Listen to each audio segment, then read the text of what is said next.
Hi friends, চলে এসেছি আবার একটা বিয়ে বাড়িতে। এটা হচ্ছে আগের দিনকে যে যার বিয়ে ছিল তারই আজকে রিসেপশন পার্টি আছে। তো চলো ভিতরে যাই আর তোমরাও পুরোটা দেখতে থাকো।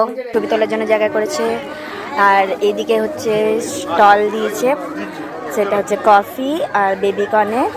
আর তারপরে এই যে সামনে গেলে পরে ওপরটাও খুব সুন্দর করে সাজিয়েছে। এই যে চলে এসেছি নতুন ব্রাইডের কাছে, যার আগের দিন বিয়ে হলো সেটাই। দিকে করেছে হচ্ছে ফুচকা স্টল, এটা খুব সুন্দর করে সাজিয়েছে খাওয়া দাওয়ার প্যান্ডেলটা।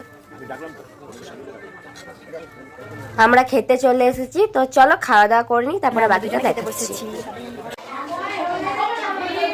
তত্ত্ব এসছে এগুলো। ভিডিওটা কোথাও কিছু ভালো লাগলে লাইক করে দিও, কমেন্ট করে দিও, শেয়ার করে দিও, সাবস্ক্রাইব করে আমার সাথে থেকো। ততক্ষণ পর্যন্ত তোমরা সবাই সুস্থ থেকো, সাবধানে থেকো। Bye bye.